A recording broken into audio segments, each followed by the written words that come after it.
राज्यातल्या शेतकऱ्यांनी पहिल्यांदाच बेमुदत संप सुरू केला। संपाच्या पहिल्याच दिवशी शेतकऱ्यांचा उद्रेक पाहायला मिळाला। राज्यभरातून संपाला संमिश्र प्रतिसाद मिळतो। नजीकच्या काळामध्ये हा संप चिघळण्याची शक्यता आहे।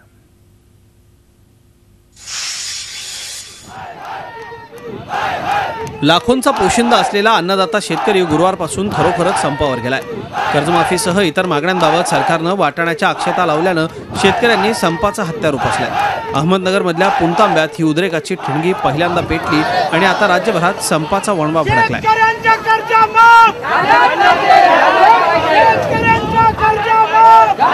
देवेंद्र फडणवीस सरकारला लवकर जागा यावी आणि आमच्या मागण्या लवकर मागण्या व्हाव्या यासाठी आता आम्ही भजन कीर्तन सुरू केलंय। शिक्षकांसाठी जर वेतनाची जरा कमी पडली तर ते संप पुकारतात, वकील लोकही संप पुकारतात। त्या ठिकाणी शेतकऱ्याने हा प्रथम पाऊल उचललेला आहे आणि याला प्रतिसाद मिळण्यासाठी प्रत्येक शेतकऱ्याने जागा व्हावं आणि रस्त्यावर यावं।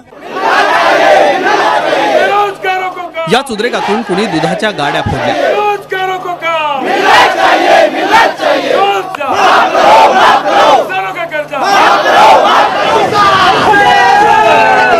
कुणी हजारो लिटर दूध रस्त्यावर फेकून दिलं। गावात हलगी वाजवत दुधाचं वाटप करण्यात आलं, तर कुणी बासुंदी बनवून वाटली। शहरांना होणारा भाजीपाला तसंच फळांचा पुरवठा रोखण्यात आलाय।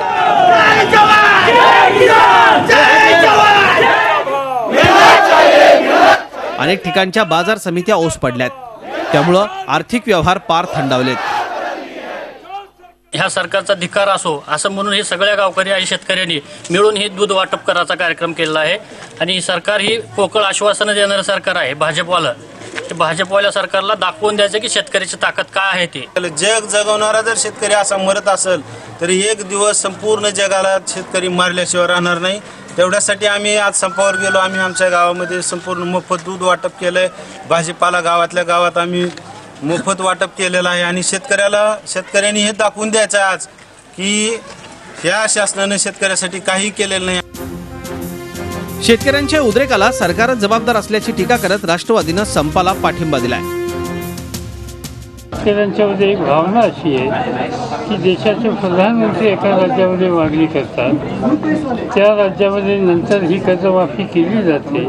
हा निर्णय देशातल्या सगळ्या राज्यांच्यासाठी झाला पाहिजे आणि तो होईल अशी अपेक्षा होती। ते होईल का नाही, पुढं काय होणार नाही भाग हा सोडून द्या, पण शेतकरी मी आता पिकवणार सुद्धा नाही या निष्कर्षापर्यंत येतो ही काही लहान गोष्ट नाही। याची फार गांभीर्याने नोंद घेतली पाहिजे। सत्तेत सरकारच्या मांडीला मांडी लावून बसलेली स्वाभिमानी शेतकरी संघटना आणि शिवसेनेनंही शेतकऱ्यांच्या संपावरून सरकारला घरचा आहेर दिलाय।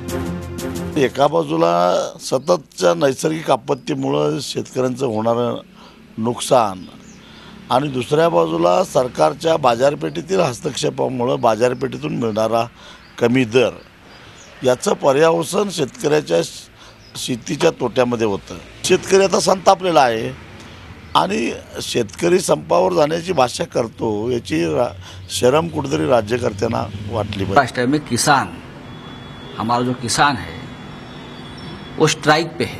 हमने सपोर्ट नहीं किया है सरकार को, हम किसानों के साथ हैं। ऐसे बहुत से कश्मीर का मुद्दा है, पाकिस्तान का मुद्दा है। अगर सरकार की राय हमसे अलग है तो हम सरकार के साथ नहीं है, हम देश के साथ हैं। दरम्यान शेतकरी संपाच्या माध्यमातून हिंसा भडकवण्याचा काँग्रेस राष्ट्रवादीचा डाव असल्याचा घणाघाती आरोप मुख्यमंत्र्यांनी केलाय। संपामुळे शेतकऱ्यांचंच नुकसान होत असल्याचा दावा त्यांनी केलाय।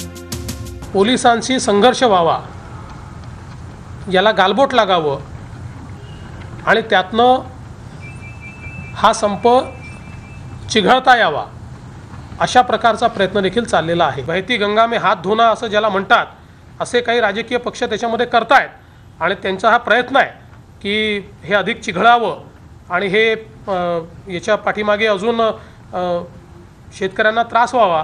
पण मला असं वाटतं की जे खरे शेतकऱ्यांचे नेते असतील ते सुज्ञ आहेत आणि ते निश्चितपणे सरकारसोबत बसून याच्यात तोडगा काढतील। कोणताही नेता किंवा संघटनेच्या झेंड्याखाली शेतकऱ्यांनीही आंदोलन सुरू केलेलं नाहीये। मात्र मुख्यमंत्र्यांनी विरोधकांवर आरोप केल्यानं या आंदोलनाला राजकीय वळण लागलंय। संपाच्या पहिल्याच दिवशी दूध, भाजीपाला पुरवठ्यावर परिणाम झालाय।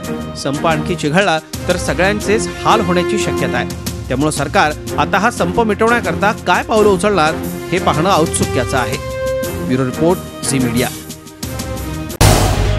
झी 24 तास रहा एक पाऊल पुढे.